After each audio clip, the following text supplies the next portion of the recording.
پٹھان یا پشتون وہ قوم ہے جو پوری دنیا میں جرت اور بہادری کی مثال سمجھی جاتی ہے۔ تاریخ شاہد ہے کہ یہ نہ تو کسی بادشاہ سے ڈرتے ہیں اور نہ ہی ان پر کسی ظالم حکمراں کا خوف طاری ہوتا ہے۔ یونانی، ایرانی اور تاریخ کے کئی اقوام نے پٹھانوں کو زیر کرنے کی کوششیں کی، مگر سارے ناکام رہے۔ نصف دنیا فتح کرنے والا سکندر اعظم نے بھی جب افغانستان میں قدم رکھا تو پٹھانوں نے دنیا کے سب سے منظم فوج اور بادشاہ الیگزینڈر کو دھول چٹا دیا اور انہیں مقدونیہ واپس جانا پڑا۔ پٹھانوں کی بہادری کی مثال 19ویں صدی کی جنگیں ہیں، جس میں سوویت یونین کو پٹھانوں کے آگے گھٹنے ٹیکنے پڑے۔ ایک تازہ ترین مثال پچھلے دنوں امریکی فوج کی شکست ہے، جس میں دنیا کے سپر پاور کو ان پٹھانوں نے ایسا زیر کیا کہ جسے تاریخ میں ہمیشہ یاد رکھا جائے گا۔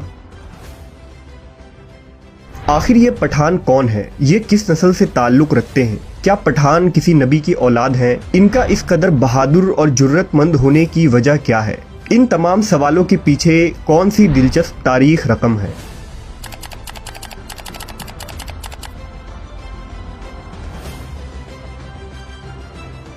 پٹھانوں کی تاریخ اور نسل کے متعلق 3 مختلف نظریے ملتے ہیں۔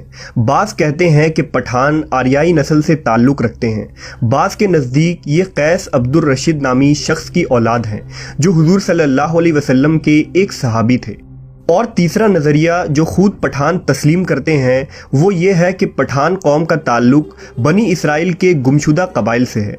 ہم اس ویڈیو میں ان تمام نظریات کا تحقیقی جائزہ لیں گے۔ پٹھانوں کے روایات کے مطابق قیس عبد الرشید عرف پٹھان قوم کا مورث اعلیٰ ہے۔ قیس کو پٹھان اپنی زبان میں کش کہتے ہیں۔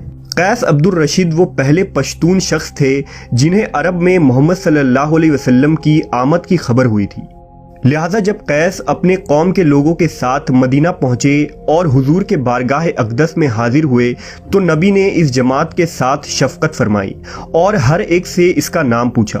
پھر حضور نے فرمایا کہ قیس عبرانی نام ہے، لہٰذا آپ صلی اللہ علیہ وسلم نے اسے بدل کر عبد الرشید رکھ دیا۔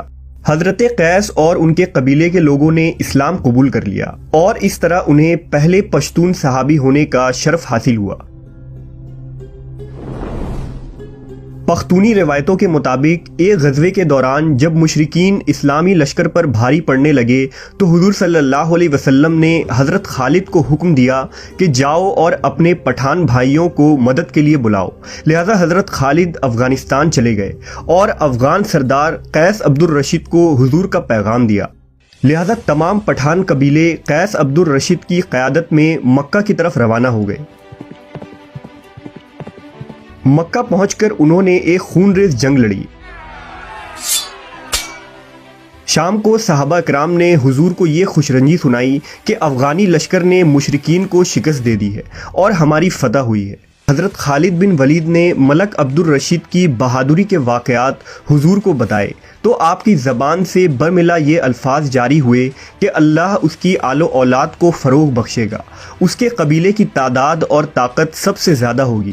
پھر نبی صلی اللہ علیہ وسلم نے فرمایا کہ مجھے وحی کے ذریعہ آگاہ کر دیا گیا ہے کہ اس کی خدمت کے لیے اس قبیلے کی کثرت و استحکام کو وہی حیثیت حاصل ہوگی جو کہ کشتی یا جہاز کے نیچے والی لکڑی کی ہوتی ہے جس پر جہاز کی عمارت استوار ہوتی ہے۔ حضور نے بارگاہ خداوندی میں دعا کی کہ اس مرد کی نسلوں سے ایک عظیم قبیلہ پیدا ہو جس کے افراد قیامت تک سلامتی اور ایمان کے ساتھ شریعت اسلام پر ثابت قدم رہیں۔ رخصت کے وقت حضرت خالد کی درخواست پر ایک انصاری صحابی کو قیس عبد الرشید کے ہمراہ کیا گیا تاکہ وہ کوہستان غور کے علاقوں میں لوگوں کو شریعت کی تعلیم دے۔ نعمت اللہ حروی کی کتاب مخزن افغانی جو قیس قبیلہ کی تاریخ پر لکھی گئی ایک مشہور کتاب ہے، اس میں درج ہے کہ قیس عبد الرشید حضرت خالد بن ولید کے ہاتھ پر مشرف با اسلام ہوئے تھے اور قیس نے حضرت خالد کی ایک بیٹی سے نکاح بھی کیا تھا جس سے بٹن اور غور پیدا ہوئے اور ان کی اولاد پٹھان کے نام سے مشہور ہوئی۔ نعمت اللہ حروی نے لکھا کہ کتب حدیث سے اس خبر کی تصدیق نہیں ہوتی ہے، لیکن دوسری تاریخی روایتوں سے سندھ اور افغانستان سے وفد کا مدینہ آنا اور اسلام قبول کرنا ثابت ہے۔ پٹھان قوم کے متعلق دوسرا نظریہ یہ ہے کہ پٹھان یہودی النسل ہے۔ افغانی تاریخ داں اور بہت سے یہودی مورخین پٹھان قوم کا تعلق قبل از مسیح کے یہودی قبیلے سے جوڑتے ہیں، یعنی بنی اسرائیل کے وہ 12 قبیلے جو ارض فلسطین میں آباد تھے۔ دراصل حضرت یعقوب علیہ السلام کا لقب اسرائیل تھا، اس لیے ان کے اولادوں کو بنی اسرائیل کہا جاتا ہے۔ حضرت یعقوب کے 12 بیٹوں سے بنی اسرائیل کے 12 قبیلوں کی بنیاد پڑی، جن میں آل یہود، آل لاوی اور آل روبن وغیرہ معزز قبیلے تھے۔ خدا نے آل یہود میں حضرت داؤد اور سلیمان علیہ السلام کو مبعوث فرمایا، جنہیں کتاب اور بادشاہت دونوں عطا کی گئی۔ حضرت سلیمان کے زمانے تک یہ 12 قبیلے یعنی بنی اسرائیل اجتماعی طور پر ایک مضبوط اور طاقتور قوم تھی، جن کا دارالخلافہ یروشلم شہر تھا۔ لیکن حضرت سلیمان کی وفات کے بعد جب آپ کا بیٹا رہبام تخت نشین ہوا تو بنی اسرائیل کے 10 قبیلوں نے اسے بادشاہ تسلیم کرنے سے انکار کر دیا۔ اس طرح بنی اسرائیل 2 ریاستوں میں بٹ گئی۔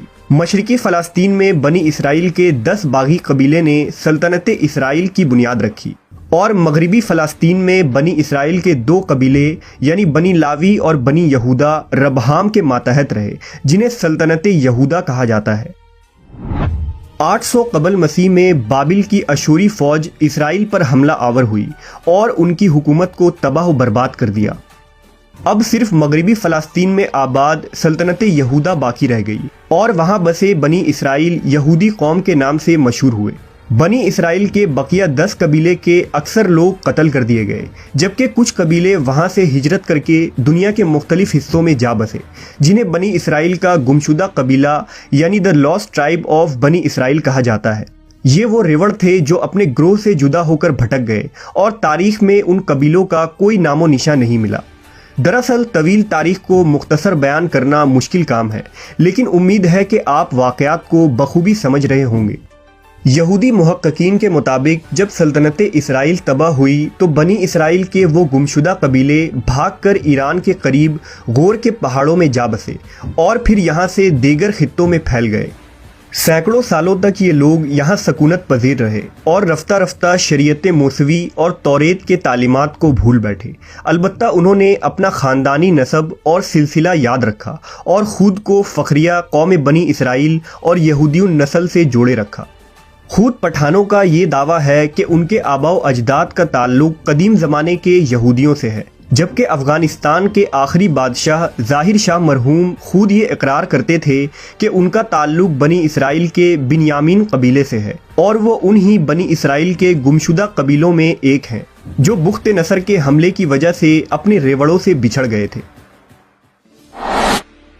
دنیا میں پٹھان ہی وہ واحد قوم ہے جس میں اسلام کے بغیر کوئی مذہب نہیں۔ اگر کسی پٹھان سے پوچھا جائے کہ آپ پہلے مسلمان ہیں یا پختون، تو جواب یہ ہوگا کہ میں 5000 سال سے پٹھان ہوں اور 1400 سال سے مسلمان ہوں۔ مشہور مورخ احسان اللہ عباسی نے اپنی تاریخ اسلام میں لکھا ہے کہ مدینہ کے یہودی ان افغانوں سے برابر خط و کتابت میں رہتے تھے، اور جب وہ لوگ مدینہ میں مسلمان ہوئے تو اپنا ایک شخص یہاں بھی دعوت اسلام کے لیے بھیجا تھا۔ اگر غور کیا جائے تو پٹھانوں کی بیشتر چیزیں بھی یہودیوں سے کافی ملتی جلتی ہیں۔ مثلا نسلی طور پر یہ دونوں اپنے آپ کو دنیا کی بہترین قوم تصور کرتے ہیں۔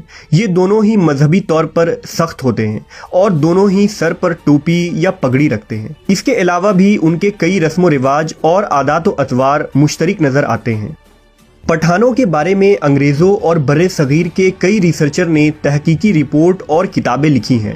بر صغیر کے ایک ریسرچر نے جب ایک پشتون پٹھان کے ڈی این اے نمونوں کا خصوصاً اس کے کروموزوم کا تجزیہ کیا تو یہ مغرب میں آباد یہودیوں سے 95% میچ کر رہی تھی، جو اس نظریے کو مزید حتمی اور مضبوط بنا دیتی ہے۔